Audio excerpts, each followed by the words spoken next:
You know how it goes. I talk about a card that's not seen a great deal of competitive success, like Invoked Cocytus or Neos Wiseman or Desert Twister or Starry Night, Starry Dragon, and then I say, but in Duel Links, because historically, cards seldom seen play elsewhere become broken there. This video is the opposite of that.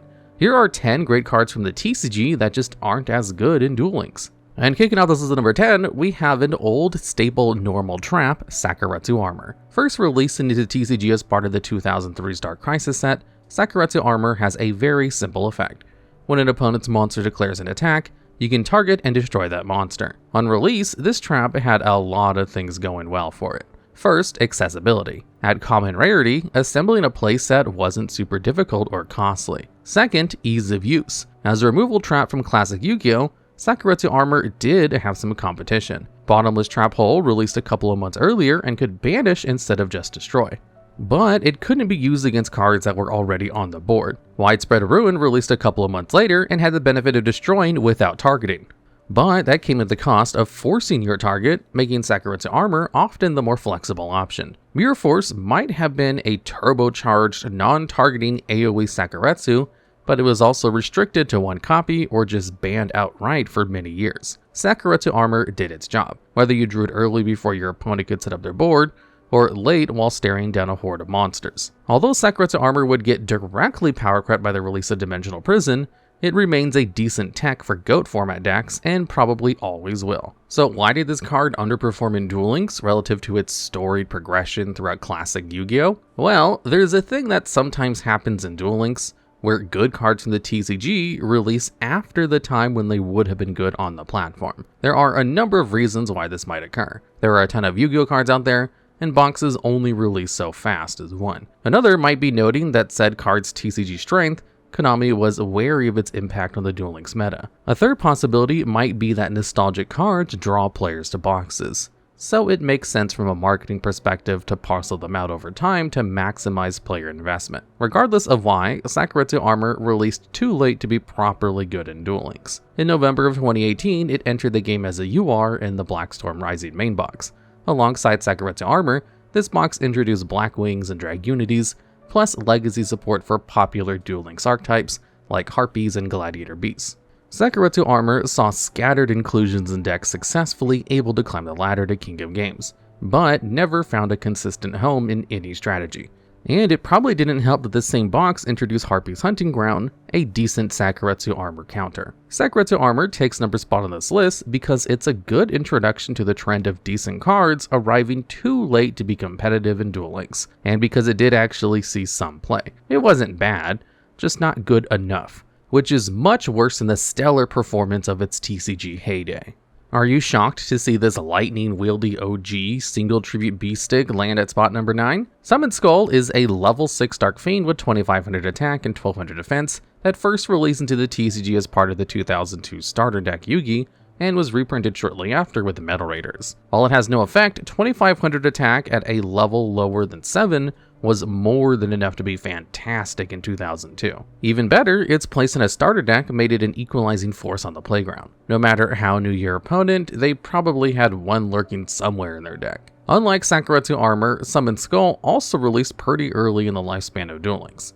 March of 2017 brought the release of Duel Links' third mini-box, Wonders of the Sky. Notable cards from this set include Birdface, a neat get for the format's powerful early days Harpy strategies, Desert Twister, which formed the basis of its own rogue deck, and Rising Energy, which would remain a powerful battle trap for a while to come. Somewhat less noteworthy was Summon Skull. As a mini-box SR, it wasn't particularly hard to pull, but its box had less going for it than the previous two, Flame of the Tyrant and Age of Discovery. Still, pulling Summon Skull wasn't bad, for a few months. Early July 2017 introduced a pair of structure decks to the Duel Links shop. Dragonic Force had Felgrand Dragon as its cover card, and Sorcerer's Alliance used Trance the Magic Swordsman. As a level 6 normal Earth spellcaster with a whopping 2600 attack, Trance only had 100 points on Summon Skull, but that was enough to damage its reputation in the format as a strong single tribute beater. Even worse, since Trance the Magic Swordsman had his own structure deck, you could get a better card than Summon Skull without sinking valuable gems into a subprime box. In time, and not a lot of it, honestly, Trans-Semantic Swordsman would fall out of favor with the ever-advancing meta, but that didn't bring Summon Skull back. For many years, this fan-favorite card lay dormant until finding its way back to use as a component in modern Red Eyes decks. In May of 2019, the return of the Red Eyes structure deck introduced Red Eyes Fusion, providing a new path into Black Skull Dragon. While the payoff for using Summon Skull wasn't quite there yet, the Chaotic Soldiers main box of November 2021 sweetened the deal with the release of Archfiend Black Skull Dragon. This level 9 Dark Dragon Fusion had 3200 attack, 2500 defense, and an effect to easily allow you to OTK your opponent. After damage calculation, Archfiend Black Skull Dragon could shuffle a Red Eyes normal monster from your grave back into your deck to inflict burn damage equal to half the shuffled monster's attack. Since 3200 plus 1200 well exceed Duel Links' life point starting value of 4000, this gave Red Eye strategies an explosive new move. But even the appeal of this powerful fusion monster didn't immediately bring Summon Skull back into relevance, since you could fuse into Archfiend Black Skull Dragon using a Red Eyes normal monster and any level 6 normal fiend. New and budget players could just go with Beast of Twalar instead. While this level 6 normal Archfiend substitute had 100 less attack than Summon Skull, you could acquire it with tickets, making it way more affordable. Sure, Summon Skull was technically better and certainly cooler, but you were usually just gonna dump it from deck to grave anyway. Still, Summon Skull saw play due to the Red Eyes Roulette skill. Activating once per duel, this skill lets you materialize a Joey themed card and add it to your deck. Roulette gave you a whole suite of options to choose from, including Red Eyes Archfiend of Lightning, Meteor Dragon Red Eyes Impact, Gearfried the Iron Knight, Gearfried the Red Eyes Iron Knight, and of course Summon Skull. After burying the chosen card, Red Eyes Roulette would add a random Red Eyes card from deck to hand, and then shuffle back another chosen Red Eyes card from hand. Because Summon Skull wasn't a Red Eyes card, you were safe from Roulette grabbing your Garnet, and could even use the skill Shuffle Back effect to safely stash a draw or open Red Eyes Black Dragon. Between Red Eyes Insight and Red Eyes Fusion, you could pretty much guarantee a fusion summon of Archfiend Black Skull Dragon, technically using Summon Skull, even if it wouldn't show up in deck lists. In June of 2024, the DM Joey and DSOD Joey got access to the skill Red Eyes Reverse, boosting the power of Red Eye strategies. This skill lets you set and flip Red Eyes Black Dragon and could be activated while you controlled a Red Eyes monster to set a Red Eyes spell or trap from deck that could then be flipped on the same turn. Setting and flipping your Red Eyes Black Dragon was critical because that meant you could still use Red Eyes Fusion. Even better, this skill could let you use cards like Return of the Red Eyes if you already had access to Red Eyes Fusion. Although it didn't manifest a copy of Summon Skull from outside the deck, May of 2023's introduction of box chips as currency gave players a way to add Summon Skull to the collection without losing precious gems. But as interesting as Summon Skull's resurgence in modern Duel Links is, it's not good on its own merits. Unlike the Summon Skull of the classic TCG, Summon Skull's biggest role in Duel Links ideally never sees it reach the field. And blowing up this list number 8 spot is the normal trap Ring of Destruction. It joined the TCG halfway through 2003 as a Pharaonic Guardian secret rare, and has seen many reprints since, including a Lost Art promotional printing and as an ultra rare in the 25th anniversary Ultimate Kaiba set. The modern version of Ring of Destruction can only be activated during your opponent's turn and only once per turn. It can target and destroy a monster on the field and then immediately inflicts burn damage equal to that monster's original attack directly to both players in sequence, you and then your opponent. You can't target a monster whose attack is greater than your opponent's life points, making it difficult to win off of an activation of Ring of Destruction, but not impossible. Monsters with an attack exactly equal to your opponent's life points are still valid targets, and lowering a monster's attack can help you finish games since this burn is derived from original stat values. But this version of Ring of Destruction only came about after multiple erratas. Early iterations of Ring weren't saddled with as many conditions, and could destroy any target on either turn while inflicting simultaneous damage. As a result, this early trap was much more lethal, and also used to force draws out of games you otherwise would have lost, since both players' life points would hit 0 at the same time on a big enough activation. Ring of Destruction was so good that a Limit 1 designation wasn't enough, and it was totally banned from September of 2007 to April of 2015, with its reemergence coinciding with its major erratum as it was printed in Premium Gold Return of the Bling. But even if Ring of Destruction has fallen off in the modern game, the unerrated version remains a staple in GOAT format, where it's limited to 1 for being so good. As far as legacy traps go, Ring of Destruction did fare better in Duel Links than Sakuretsu Armor, despite releasing way later.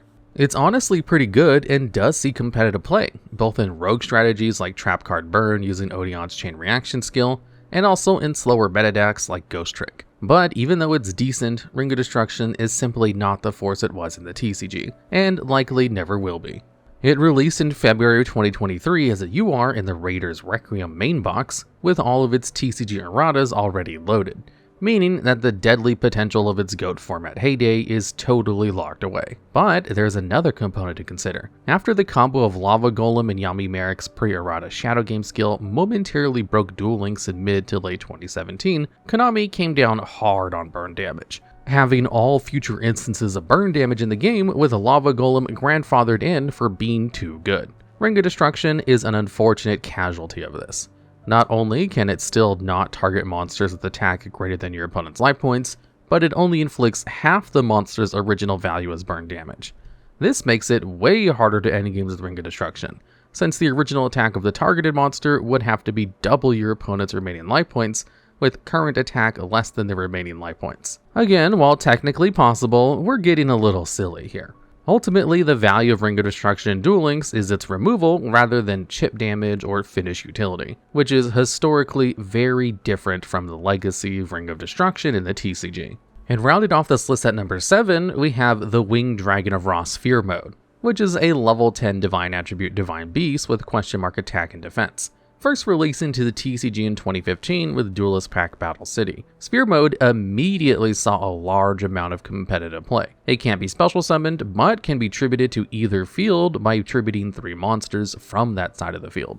This means that, yeah, you could tribute 3 of your own monsters for Sphere mode, or you could give it to your opponent while breaking their board through non-targeting, non-destruction, incredibly difficult to prevent means. Control of Sphere mode shifts to the card's original owner during the end phase of the next turn, so if your opponent can't find something to do with it, they'll lose Sphere mode too. The Winged Dragon of Ra Sphere mode cannot attack and also cannot be targeted by opponents with attacks or card effects. Finally, you can tribute Sphere mode to special summon the Winged Dragon of Ra from hand or deck while ignoring its summoning conditions.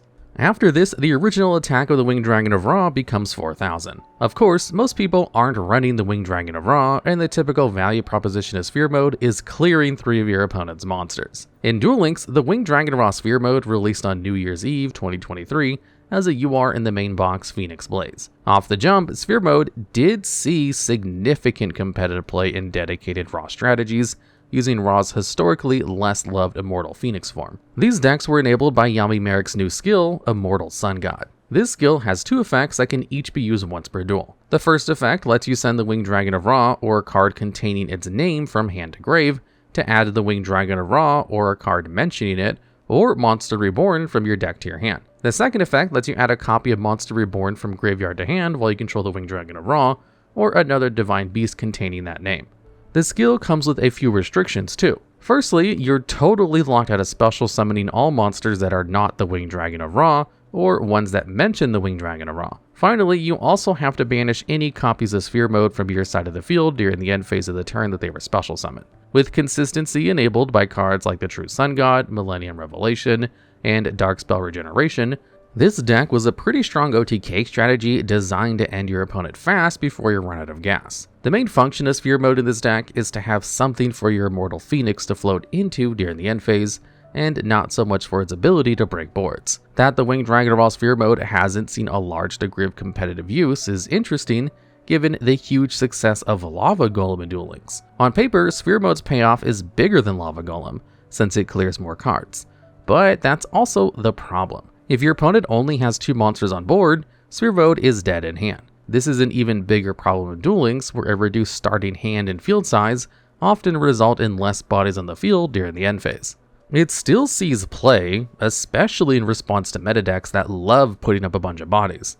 Looking at you, Scar Dragon Archfiend. Still, there's no dodging that Sphere mode isn't as impressive in Duel Links. It's usually safer to go with a Kaiju that doesn't burn your normal summon, or a Lava Golem that's easier to use and also burns your opponent. The number 6 pick for this list actually has an inverse relationship with its performance in the TCG. Remember Witch of the Black Forest? This level 4 Dark Spellcaster with 1100 attack and 1200 defense first released in 2002's Metal Raiders, and was quickly limited to 1 and finally banned altogether in April 2004. 13 years would pass before she rejoined the TCG at 3 copies on September 2017's update to the Forbidden List, hot off of her new printing in Battles of Legends Light Revenge, complete with an errata that made her way worse. Her whole very late errata into freedom from the Forbidden List is kind of the same story as Ring of Destruction, but unfortunately Witch of the Black Forest is also banned in GOAT format. Let's look at why. On release, Witch of the Black Forest had the effect to search any monster with 1500 or less defense when she sent from the field to the graveyard. While she didn't summon to the field like attribute searchers, she also didn't have to be destroyed by battle, making it much easier to clear your own Witch to get her effect using a card like Dark Hole and any high-level tribute summon. After 2017, her effect got a lot worse. She got hit with a hard once per turn, and she also locked you out of activating the card she searched for the rest of the turn. Like with Ring of Destruction, Duel Links never got access to the original Witch of the Black Forest. She debuted as a special UR in Selection Box Mini Volume 2 in March of 2020, and wouldn't become widely available until February 2021's Atomic Theory main box. While she was fine, the pace of the game by that point had mostly left her behind. Still, she did see play in Thunder Dragon decks. Thunder Dragon, Thunder Dragon Dark, Thunder Dragon Roar, and Thunder Dragon Duo were all valid search targets, and even better, Witch of the Black Forest could also grab the 0 defense Chaos Dragon Levianeer. Later, she'd find a similar niche spot in strategies built around Sherry LeBlanc's Revolution Des Fleurs skill, since she can search Sorcerer de Fleur, Saga de Fleur, and Necrosynchron. Witch of the Black Forest's TCG and Duel Links trajectories are interesting in that they tell opposite stories. TCG Witch of the Black Forest was too strong and general, able to benefit far too many decks. Over time, her power level would drop due to an errata. In Duel Links, Witch of the Black Forest was cool, but not particularly impactful upon release, both her limited selection box run and with the Atomic Theory main box. Over time, she'd see more play, not for her general flexibility, but rather for how she could configure with a few specific strategies that weren't as bothered by the drawbacks of her errata effect. Still, Witch of the Black Forest's viability in modern Duel Links is a pale echo of the power she once held in the TCG, landing her on this list. Droll and Lockbird is one of those notorious turn-ending hand traps, impactful enough that the ability to play under Droll is a consideration duelists must take into account when deck building. It's also a level 1 win spellcaster, and the number 5 pick on this list. With 0 attack and defense, Droll and Lockbird became part of the TCG with the 2010 set Starstrike Blast. Like many of the game's strongest interruptions, Droll and Lockbird can activate from your hand. When a card is added from the main deck to your opponent's hand outside of the draw phase, you can chain Droll on resolution to lock both players out of adding cards from deck to hand for the rest of the turn. It's a bit of a risk because you're letting them pull off that first add, but Droll and Lockbird can shut down entire decks that are reliant on searching a lot.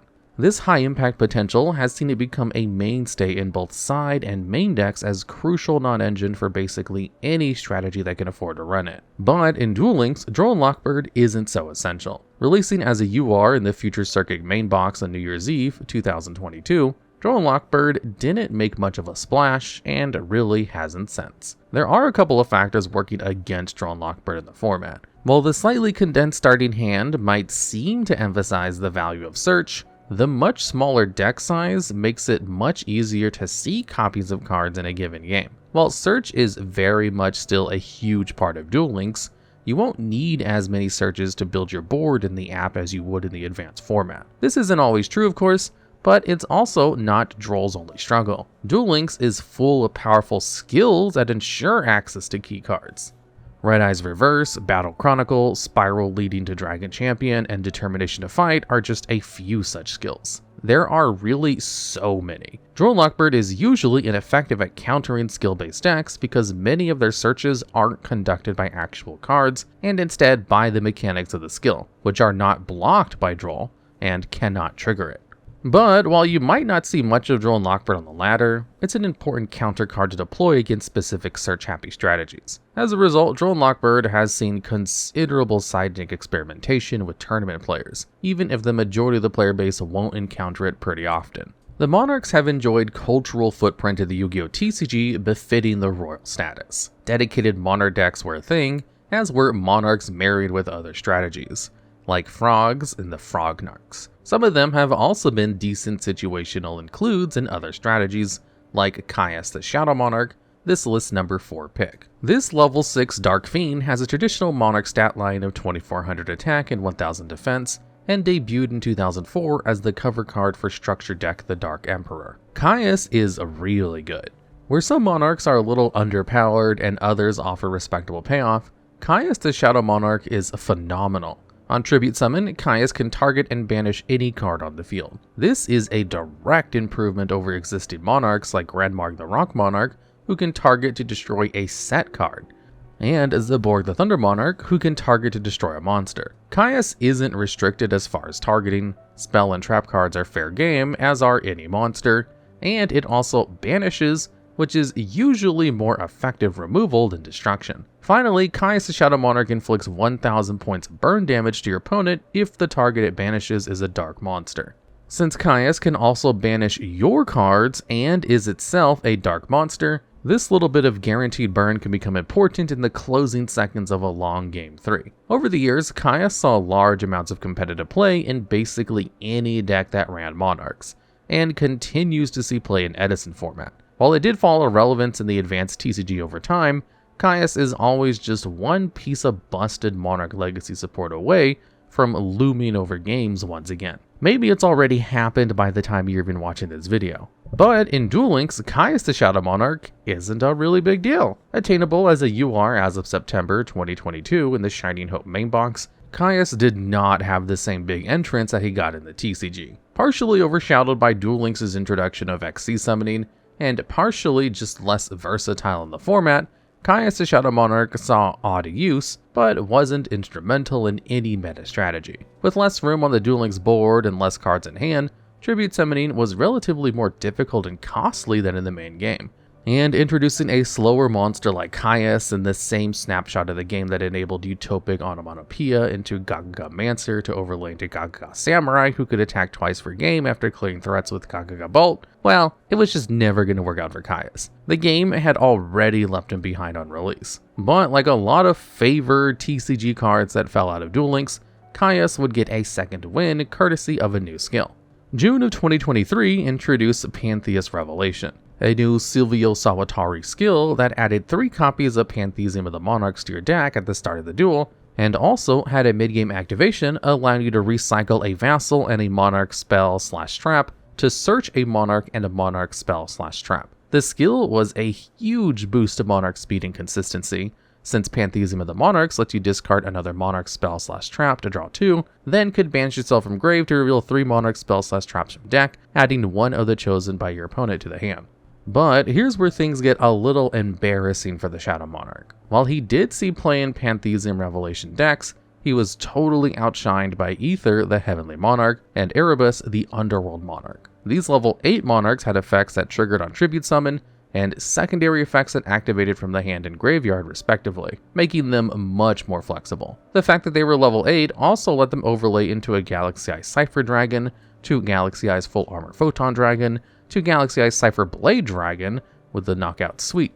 Sometimes Caius the Shadow Monarch would get added alongside other level 6 Monarchs like a one-of Rise of the Storm Monarch to open up the rank 6 toolkit, which involved powerful cards like Photon Strike Bouncer. But even though Caius the Shadow Monarch did eventually see some play in Duel Links, its performance is tiny in the shadow of its TCG record. And at number 3, we have another classic level 6 Dark Attribute monster with 2400 attack, Jinzo. This machine outclasses Caius the Shadow Monarch with its 1500 defense, and also released a few years earlier in the 2002 set Feral Servant.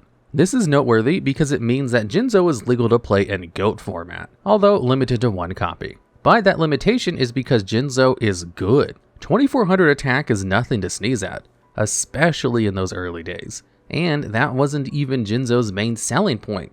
Jinzo has the powerful passive floodgate effect to lock your opponent out of activating trap cards while also negating the effects of trap cards already face up on the field.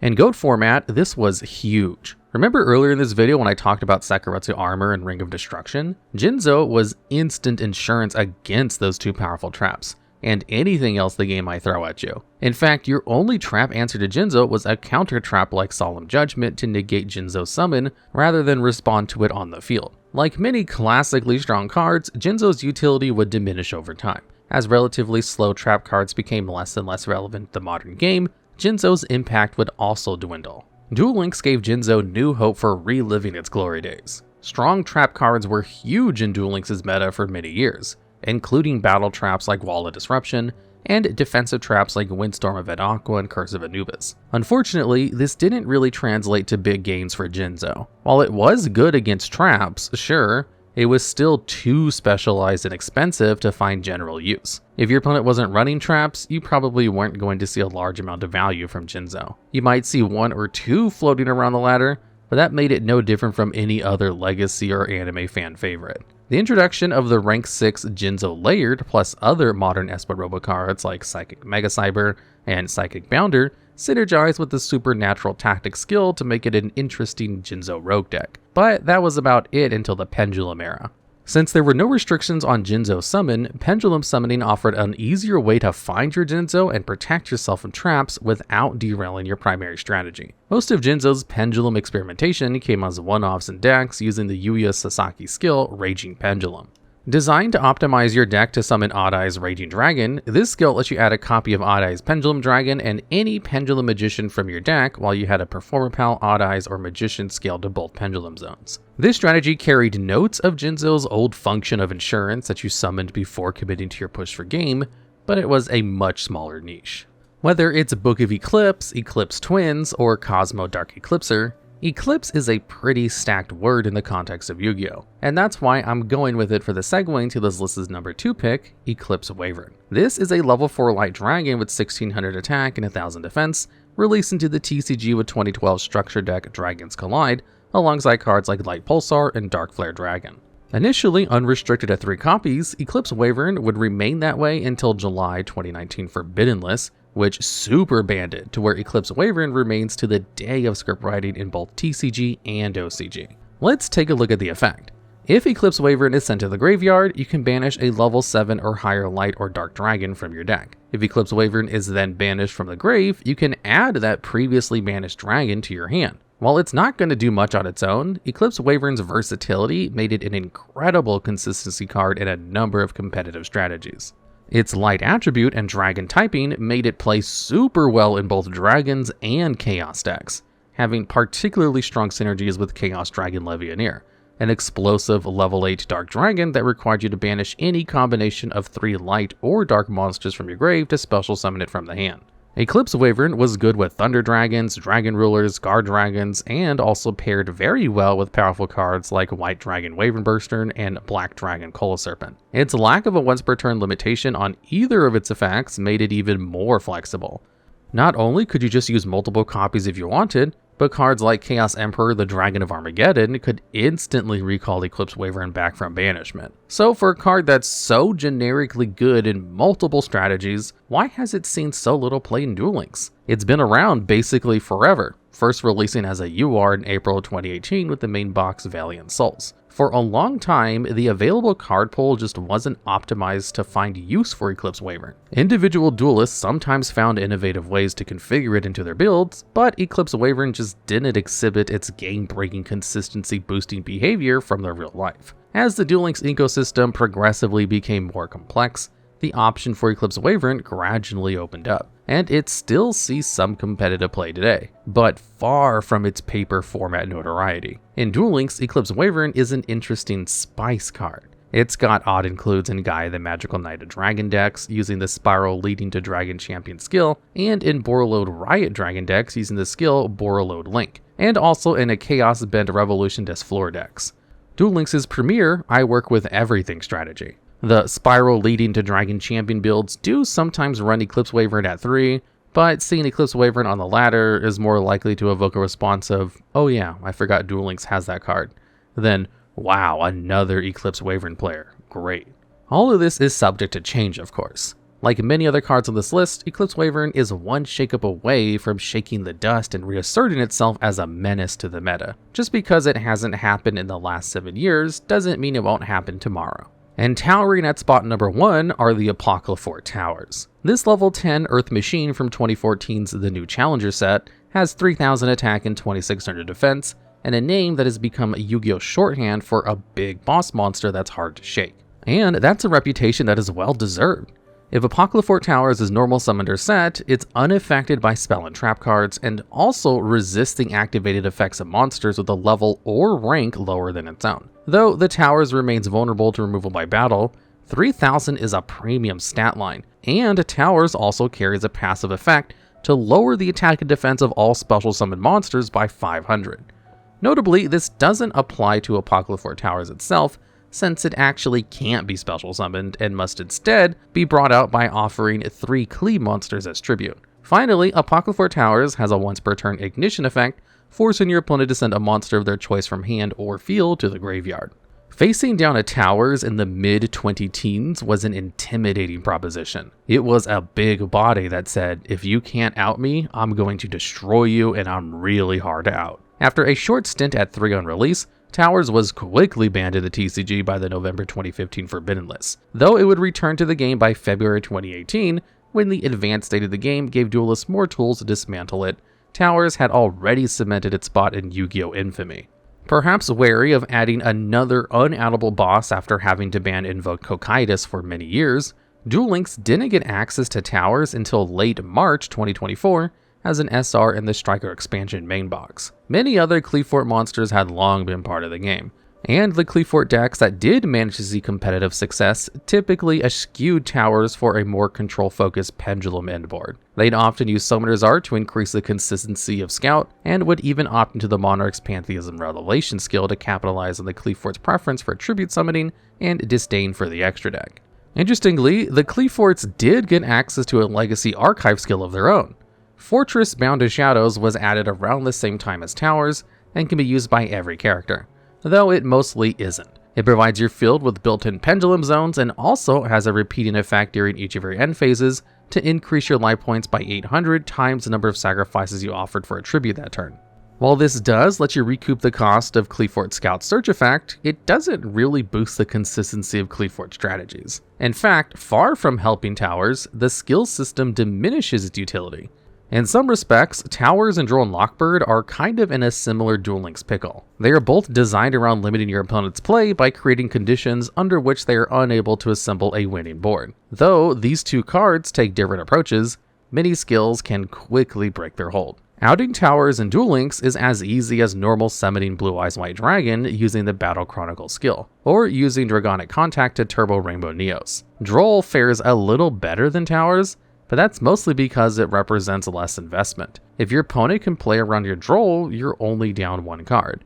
Towers, on the other hand, is a significant resource sink. So, despite its fearsome TCG reputation, Towers has seen almost no experimentation in Duel Links, which is why it takes the #1 spot on this list. Many good advanced format cards that are worse than Duel Links are still decent and or have a few use cases, and that's just not the case for Apoqliphort Towers.